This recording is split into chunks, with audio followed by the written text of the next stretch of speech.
Narinig mo na ba ang salitang paycheck to paycheck? Isa ka ba sa mga taong ganito ang cycle ng buhay?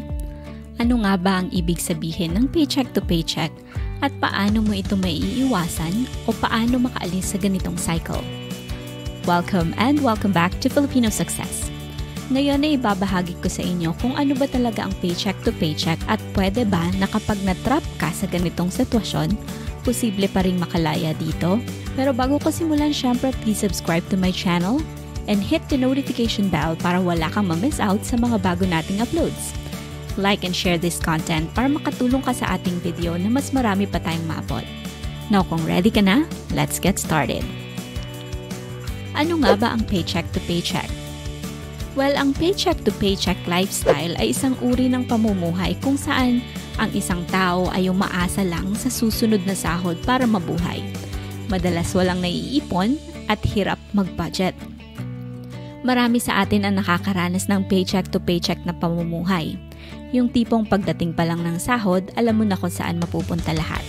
At minsan, kulang pa.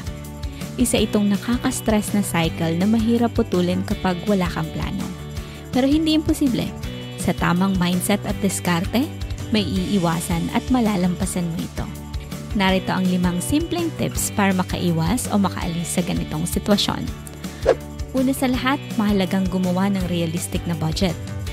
Dito mo malalaman kung saan napupunta ang pera mo at kung ano ang mga gastusin na maaari mong bawasan. Pwede mong subukan ang 50-30 rule.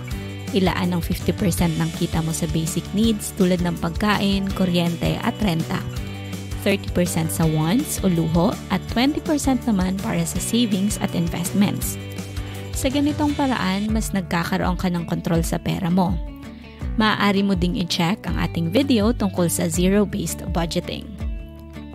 Pangalawa, magtabi ng emergency fund kahit maliit lang sa simula. Hindi kailangang malaki agad. 500 kada sahod ay malaking tulong na sa pagbuo ng financial cushion. Ang layunin nito ay makaipon ka ng halaga na sasapat sa 3 hanggang 6 na buwan ng iyong buwanang gastusin. Kapag may ipon ka para sa mga biglaang pangyayari tulad ng pagkakasakit o pagkawala ng trabaho, hindi mo kailangang mangutang o magpanik. Pangatlo, kontrolin ang pangungutang. Kung hindi mo kayang bayaran ng buo ang isang bagay, huwag mo munang bilhin lalo na gamit ang credit card o uutangin ang pambili nito. Unahin mo munang bayaran ang mga may mataas na interest rates. Ang pagkakautang ay isa sa mga dahilan kung bakit maraming tao ang hindi nakakaipon kahit malaki ang kita. Pang-apat, maghanap ng paraan para madagdagan ang iyong kita. Sa panahon ngayon, maraming side hustles na pwedeng pasukin tulad ng freelancing, online selling, tutoring, o kahit part-time jobs na pasok sa schedule mo.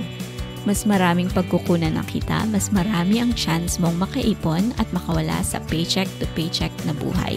O mas kilala sa tawag na sangkahig isang tuka.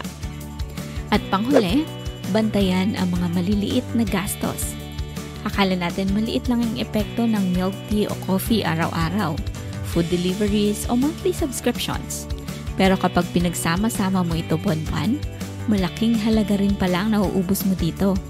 Maging mindful sa paggastos at subukang i-track ang lahat ng expenses na gamit ang mga free apps o kahit simpleng notebook lang. Ang paglaya mula sa paycheck to paycheck na lifestyle ay hindi instant. Pero posible kung magsisimula ka ngayon. Hindi kailangang perpekto agad ang sistema. Ang mahalaga ay magkaroon ka ng disiplina, consistency, at willingness na magbago. Kahit maliit ang progress, basta tuloy-tuloy, makikita mo rin ang resulta.